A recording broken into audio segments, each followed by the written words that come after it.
निवडणुकीसाठी म्हणून त्यांनी जो अर्ज केलेला आहे या लोकांनी निवडणूक आयोगाने, त्याच्यामध्ये कोर्टाने असं सांगितलं की 3 दिवस ट्रेनिंगसाठी आणि 2 दिवस पोलिंगसाठी एवढंच फक्त आम्ही परवानगी देऊ, आणि त्याचा बाकीची परवानगी दिली जाणार नाही. म्हणजे कोर्टाचा पण आदेश आहेच हा. पण हे आतापासून लोकांना सांगतात की रुजू व्हा, आणि 3-3 महिने यांना पुढे शिक्षक यांना हवेत. कशासाठी हवेत? त्याच्यामुळे निवडणूक आयोगाशी आयुक्तांशी चर्चा करू, आणि त्याच्यानंतर मी आपल्याला पुढे काय करायचं सांगेन. सर एक बार हिंदी में बता दीजिए.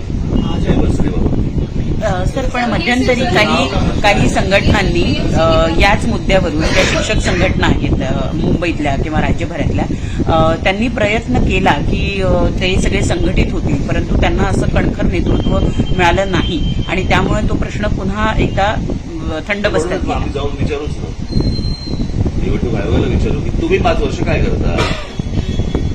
निवडणूक आयोगाला असं काय काम असतं?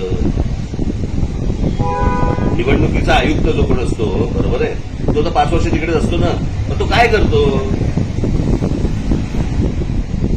यांना 5 वर्षामध्ये यंत्रणा उभी करता येत नाही का?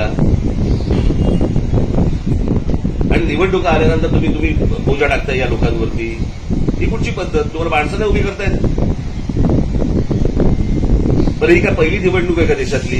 किंवा आता आम्हाला समजतच नाही किती लागणार आहेत लोक आणि काय लागणार आहेत लोक? इतक्या निवडणुका झाल्या. तुम्हाला किती माणसं लागतात, कशाला माणसं लागतात, केव्हा माणसं लागतात, सगळं तुम्हाला माहिती आहे.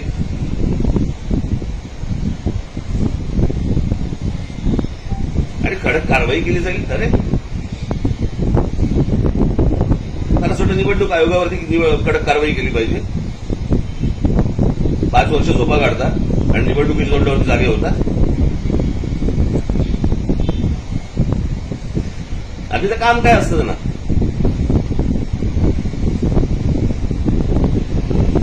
सर, उद्या सर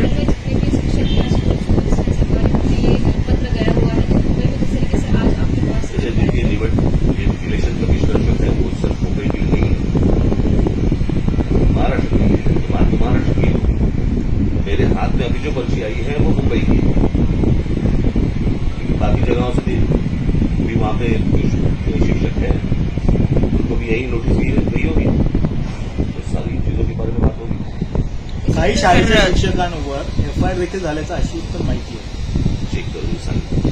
माझ्यापर्यंत तिथे आलेलं नाही, त्याच्यामुळे मी काही सर, उद्या चुनाव का है, क्या आप इस चुनाव में एनडीए में शामिल होने वाले समझा जाइए क्या सही होगा? विषय वेगळा आहे.